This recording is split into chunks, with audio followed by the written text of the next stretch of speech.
Farming life in another world के episode 8 की starting में हिराकू बताता है कि बीस्ट गर्ल यहाँ पर रहने आ चुकी है। उन लोगों को यहाँ पर काफी मजा आ रहा है, लेकिन एक दिक्कत है, वो जैसे ही मोस्टो को देखते हैं वो बेहोश हो जाते हैं। और अब अगले सीन में हम लोग देखते हैं एक बच्चा दौड़ते दौड़ते गिरने वाला होता है, लेकिन सैना अपने मैजिक से उसे बचा लेती है। उसे देखकर हिराकू से कहते हैं क्या तुम मैजिक यूज कर सकती हो, तो वो कहती है हाँ। ये सुनकर हिराकू कहता है ये मत कहना कि यहाँ पर सिर्फ मैं ही हूँ जो मैजिक यूज नहीं कर सकता है। तो टिया उसे बताती है कि ऐसा ही है, सारी एंजल मैजिक यूज कर सकती है। और अब लिया बताती है कि सारी एल्फ भी मैजिक यूज कर सकती है। वहीं पर हिराकू को पता लगता है कि मेड और लिजर्ड मैन भी मैजिक यूज कर सकते हैं। हिराकू के सारे पेट्स भी मैजिक यूज कर सकते हैं। तभी एक स्लाइम आकर हिराकू के सामने अपने मैजिक को फ्लेक्स करने लगती है। उसे देखकर तो हिराकू की बोलती ही बंद हो जाती है। और अब हिराकू कहते हैं कोई बात नहीं, मैं ये नहीं कर सकता तो जो मैं कर सकता हूँ मैं वही करूंगा। और अब हिराकू सेब को काट ही रहा होता है, तभी अचानक से वो जगह हिलने लगती है। तो एक एंजल आकर हिराकू को बताती है कि ग्रैपलर बेयर और ब्लडी वाइपर फॉरेस्ट के उस एरिया में लड़ रहे हैं। ये सुनकर हिराकू कहता है कि उनके आपस में लड़ने की वजह से जमीन इतनी ज्यादा कैसे हिल सकती है। वहीं एंजल कहती है कि हमें क्या करना चाहिए, अगर ये ऐसे ही चलता रहा तो ये हमारे विलेज को अफेक्ट करेगा।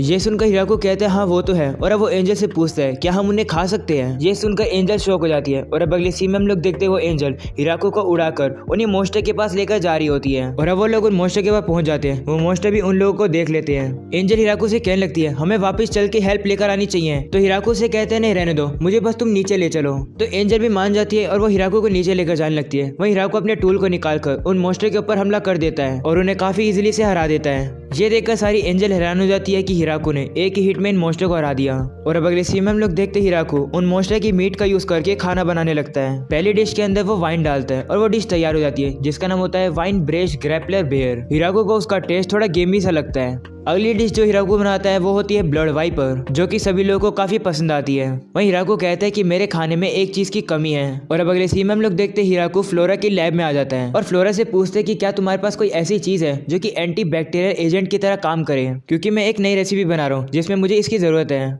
या फिर तुम्हारे पास कोई ऐसी मेडिसिन है जो कि हार्मफुल माइक्रो ऑर्गेनिज्म को मार दे, जिससे कि लोगों के पेट में दर्द ना हो और वो उन्हें बीमारियां से बचाए। ये सुनकर फ्लोरा हिराकू को एक मेडिसिन दे देती है और कहती है कि तुम इन्हें फूड में सेफली डाल सकते हो। तो हिराकू कहता है हाँ इससे काम चल जाएगा। जिसके बाद हिराकू फ्लोरा से पूछता है मीसो बनाने का काम कैसा चल रहा है। तो फ्लोरा कहती है सच बताऊं तो बिल्कुल अच्छा नहीं चल रहा है। तुमने जैसा कहा मैंने वैसा ही किया, लेकिन मैंने कितना वेट किया वो फर्मेंट ही नहीं हो रहा। फ्लोरा ने उनके अंदर कुछ केमिकल्स डालने का ट्राई किया, लेकिन वो ब्लास्ट हो गया। फ्लोरा कहते हैं कि ब्लास्ट की वजह से मुझे अपना घर 3 बार दोबारा बनाना पड़ा। ये सुनकर हिराकू कहते हैं कोई बात नहीं, हम लोग एक और ट्राई करते हैं। और अब अगले सीन में हिराकू मुर्गियों से अंडे ले आता है, जिसके बाद वो उन्हें बाउल में लाकर घुमाने लगता है। और अब हिराकू उसके अंदर नमक और विनेगर डालकर उसे वापस घुमाने लगता है। और अब ऐसा करने से मेयोनीज तैयार हो जाती है। हिराकू कहते हैं फाइनली अब प्लेट में कोई भी कमी नहीं है। वहीं फ्लोरा को तो ये इतनी टेस्टी लगती है कि वो मेयोनीज को ऐसे ही खाने लगती है। और अब हिराकू कहता है अब बारी आती है मीसो बनाने की। सबसे पहले हम लोग सोयाबीन्स को पानी के अंदर सिमर करेंगे और फिर उसके बाद हम लोग उन्हें ग्राइंड करेंगे। हिराकू कहते हैं कि उसके बाद मैंने ऑलमाइटी टूल का यूज करके इन्हें कोजी मोल्ड किया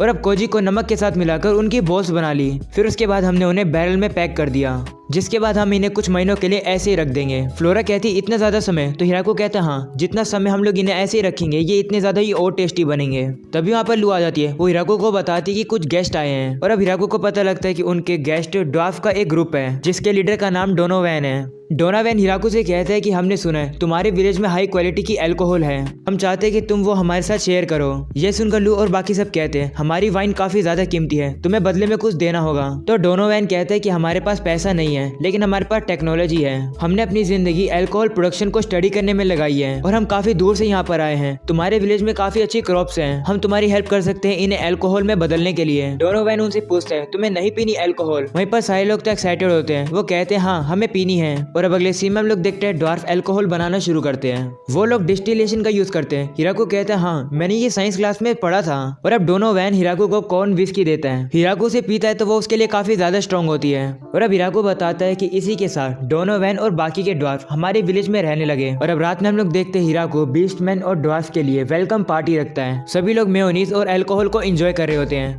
वहीं पर द्राइम भी काफी ज्यादा अल्कोहल पीकर खुश हो जाता है, जिसके हिराकू सोचने लगता है कि फाइनली अब इस विलेज के अंदर कुछ एडल्ट आ चुके हैं। और अब वो डोनोवैन से पूछता है तुम्हारी नजर किस लड़की पर जा रही है। तो डोनोवैन कहते हैं कि सारी खूबसूरत है, लेकिन सारी मेरे लिए काफी यंग है।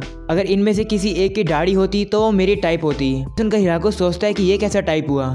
और अब अगली सुबह ज़ाबुटोन खतरे की घंटी बजाने लगती है। हिराको काम पर जा रहा होता है, तभी वो आसमान में देखता है तो उसे एक ड्रैगन दिखाई देता है जो कि वहीं पर ही आ रहा है। हिराको अपने भाले को निकाल लेता है और कहता है कि ये फ्रेंडली नहीं लग रहा है, इससे पहले कि ये हमारे विलेज के ऊपर डैमेज करे मैं इसे खत्म कर दूंगा। तभी अचानक से ड्राइम आकर उस ड्रैगन को टक्कर मार देता है और अब वो दोनों ड्रैगन एक दूसरे को बस देखने ही लगते हैं। इतने में हिराको देखता है कि वहाँ पर एक और ड्रैगन आ रहा है और ये वाला डेंजरस है। हिराको जल्दी से अपने भाले को उस ड्रैगन की तरफ फेंक देता है। वो ड्रैगन हिराको के अटैक को तेजी से डॉज कर लेता है तो हिराको वापस से अपने भाले से हमला करने वाला होता है। इतने में वहाँ पर ड्राइम का सर्वेंट आ जाता है और वो हिराको को रोक कर कहता है ये दुश्मन नहीं है। ये सुनकर हिराको काफी कंफ्यूज लगता है और अब हमें पता लगता है कि वो दो ड्रैगन असलियत में ड्राइम की एक वाइफ है और एक बेटी है। ड्राइम की बेटी का नाम है लास्टिसमून और ड्राइम की वाइफ का नाम है ग्राफालून। ये सुनकर हिराको ड्राइम से पूछता है कि तुम्हारी वाइफ और बेटी यहाँ पर क्यों आई है। तो हिराको को पता लगता है कि ड्राइम जब भी उनके विलेज में आता है वो छुप कर आता है, इसलिए उसकी वाइफ और उसकी बेटी को लगने लगा था कि ड्राइम कुछ अजीब काम करने जाता है रात में। और अब ड्राइम उन लोगों से कहता है मैंने कहा था ना कि मैं ऐसा कुछ भी नहीं करता हूँ। तो उसकी बेटी उसे कहती है तुम अपने साथ इतना सारा खजाना भी तो लेकर जाते हो। ये सुनकर हिराको सोचता है जिस खजाने की ये बात कर रही है ये वो गिफ्ट है जो कि हमारे लिए लेकर आता है। हिराको बताता है कि उसने ड्राइम के लिए एक अलग से घर बना रखा था, लेकिन अब हिराको को लगने लगा है कि ये एक अच्छा आइडिया नहीं था। ड्राइम अपनी वाइफ से कहते हैं कि मैं तो यहाँ पर सिर्फ अपने रिलेशन बना रहा हूँ, इससे हमारे फायदा है। ये सुनकर उसकी वाइफ कहती है इस पॉइंट पर तो मुझे और ज्यादा शक होने लगा है। तभी हिराको उनकी लड़ाई रुकाकर कहता है माफ करना, मुझे पता नहीं था कि तुम कौन हो और मैंने तुम लोगों के ऊपर हमला कर दिया, इसके लिए मुझे माफ कर दो। तो ड्राइम कहते कोई बात नहीं, इसमें तुम्हारी गलती नहीं है, इसमें हमारी ही गलती है। और अब अगले सीन में हम लोग देखते हिराको उनको बाय करके चला जाता है। वहीं ड्राइम अपनी वाइफ से कहते हैं तुम्हें अब समझ आया मैं क्या कर रहा था। जिस पर उसकी वाइफ कहती है हाँ। ड्राइम कहते हैं कि हमारा इस विलेज के साथ दोस्ती बनाए रखना काफी इंपॉर्टेंट है। तो उसकी वाइफ कहती है कि भले ये लोग नंबरों में कम है, इन लोगों के पास हम लोगों को चैलेंज करने की ताकत है। मुझे लगा नहीं था कि हम लोग ऐसे पर्सन से मिलेंगे जो कि हमसे इतना स्ट्रॉन्ग है। वहीं ड्राइम की बेटी अपनी मॉम से कहती है आप सही कह रही हो, आप हिराको के अटैक को डिफेंड नहीं कर पाए इसलिए आपको पीछे हटना पड़ा। वहीं ड्राइम की वाइफ कहती है कि भला हो मेरी पुरानी दोस्त उस स्पाइडर का जिसने मुझे समय रहने से पहले पीछे खींच लिया, उसने मुझे पीछे नहीं खींचा होता तो मैं मर जाती। और अब वो लास्टी से कहती है तुम्हारे लिए एक इम्पोर्टेंट काम है, मैं चाहती हूँ कि तुम थोड़े समय के लिए यहीं पर रहो। हम लोग ऐसी ताकत को इग्नोर नहीं कर सकते हैं और तुम्हारा काम है कि मेक श्योर करना ये ताकत कभी भी हमारे खिलाफ ना हो सके। ये बात वो काफी गुस्से में बोलती है, इसे लास्टी को एक्सेप्ट करना पड़ता है। जिसके बाद हम लोग देखते हिराको को भी कोई दिक्कत नहीं है कि लास्टी यहाँ पर रहेगी। लास्टी तुरंत से ही काम शुरू करना चाहती है, लेकिन एक प्रॉब्लम है, वो इतनी पावरफुल है कि वो टोमेटोज को ही तोड़ देती है, साथ ही साथ प्लेट्स को भी।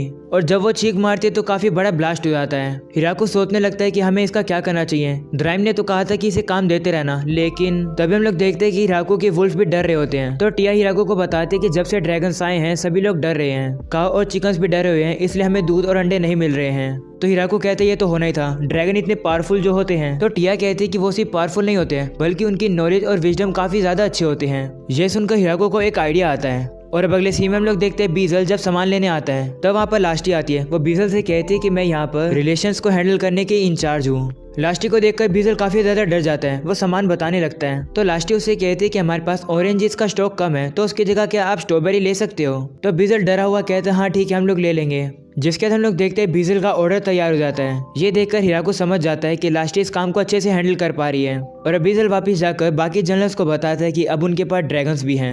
ये सुनकर ग्रेड्स कहता है कि हमारे लिए काफी खतरा है, हमें एक स्पाई भेजना होगा उन पर नजर रखने के लिए। तो बीजल कहता है हमारे पास और कोई चॉइस नहीं है, मेरे पास एक प्लान है। और अब अगले सीन में हम लोग देखते हैं बीजल अपनी बेटी को बुलाता है और उसे हिराको के विलेज के ऊपर नजर रखने के लिए कहता है। बीजल अपनी बेटी के सेफ्टी के बारे में थोड़ा चिंता कर रहा है। तो फ्लोरेम कहती है कि मैं ये करूंगी, मेरी चिंता मत करो, आखिरकार मैं आपकी बेटी जो हूँ। और अगले सीन में हम लोग देखते हैं फ्लोरेम अपनी पावर का यूज करके हिराको के विलेज को ऊपर से देख रही होती है। वो ये देखकर हैरान है कि इन लोगों ने इतने सारे डेंजरस मॉन्स्टर के बीच में ऐसा विलेज कैसे बना लिया। जिसके बाद वो विलेज के अंदर जाती है तो लास्टी उसका वेलकम करती है। फ्लोरेम सोचने लगते है कि लास्टी तो वही फेमस ड्रैगन है जिससे सभी लोग डरते हैं। वो कहती है मैंने सोचा नहीं था कि मैं इतनी जल्दी एक पावरफुल पर्सन से मिलूंगी। जिसके बाद हम लोग देखते हैं लास्टी फ्लोरेम को विलेज दिखाने लगती है। फ्लोरेम मन में सोचती है कि ये लेजेंडरी ड्रैगन मुझे क्रॉप्स के बारे में क्यों बता रही है। तभी एक एंजल आकर लास्टी को बताते है कि हाउलिंग विलेज से एक मैसेंजर आया है। तो लास्टी फ्लोरेम से कहती है मैं बाद में तुम्हें घुमाऊंगी। और अब वो वहां से चली जाती है। वहीं फ्लोरेम कहती है काफी अच्छी अपॉर्चुनिटी है, मैं यहाँ की मिलिट्री स्ट्रेंथ को एनालाइज कर पाऊंगी। जिसके बाद वो विलेज में लिजर्ड मैन, बीस्ट मैन, ओग्रेस को एनालाइज करती है। फ्लोरेम कहते हैं कि इनसे लड़ना तो टफ है, लेकिन अगर हमारी मिलिट्री फुल फोर्स में लड़ेगी तो हम लोग इन्हें हैंडल कर सकते हैं। और अब फ्लोरेम लू और टिया को देखकर सोचती है कि ये यहाँ पर क्या कर रही है। और अब वो इन्फर्नो वुल्फ और डीमन स्पाइडर की आर्मी को देखकर तो काफी शौक हो जाती है। वो कहती है कि अब तक तो मुझे लगा था कि पूरे डीमन किंगडम में मैं ही सबसे टैलेंटेड मैजिक यूजर हूँ, लेकिन ये देखने के बाद तो मेरा कॉन्फिडेंस टूट गया। जिसके बाद वो सारा डाटा लिखने लगती है। वो कहती है इतने सारे पावरफुल ट्रूप को कमांड देना, मैं बिलीव ही नहीं कर पा रही हूँ कि लास्टी से भी ऊपर कोई है जो कि इन सभी लोगों को कमांड दे रहा है, जो कि इनका रूलर है। वो सोचने लगती है कि यहाँ का लीडर कितना खतरनाक अपोनेंट होने वाला है। तभी हम लोग देखते हैं कि यहाँ पर घूमता फिरता हिराकू आता है। उसे देखकर फ्लोरेम कहती है कि एक इंसान यहाँ पर क्या कर रहा है। वहीं हिराकू से पूछते तुम कौन हो, क्या तुम गुम हो गई हो? जिस पर वो कहती है मेरी चिंता मत करो, मैं इतनी कमजोर नहीं हूँ कि एक नॉर्मल इंसान मेरी चिंता करेगा। ऐसा बोलने के बाद वहाँ से चली जाती है। पर अगले सीन में लास्टी फ्लोरेम को बताते कि जिस इंसान से वो जंगल में मिली थी वही यहाँ का लीडर है और वो इतना स्ट्रॉन्ग है कि वो मेरी मॉम तक को हरा सकता है। ये सुनकर फ्लोरेम डर जाती है। वो कहती है कि मैंने तो उसके साथ रूडली बात करी थी। जिसके बाद हम लोग देखते हैं फ्लोरेम भी वहाँ पर काम करना शुरू करती है। हिराको कहते हैं मुझे पता लग गया कि ये बीजल की बेटी है और ये थोड़े समय के लिए यहीं पर रहेगी और इसकी लास्टी के साथ काफी अच्छी दोस्ती है। लेकिन जब भी फ्लोरेम हिराको को देखती है वो काफी ज्यादा डर जाती है। और इसी के साथ हो जाता है ये एपिसोड खत्म। अगर आप लोगों को पसंद है तो लाइक करना, चैनल को भी सब्सक्राइब कर देना। मिलते हैं इसके नेक्स्ट एपिसोड में, तब तक के लिए पीस आउट।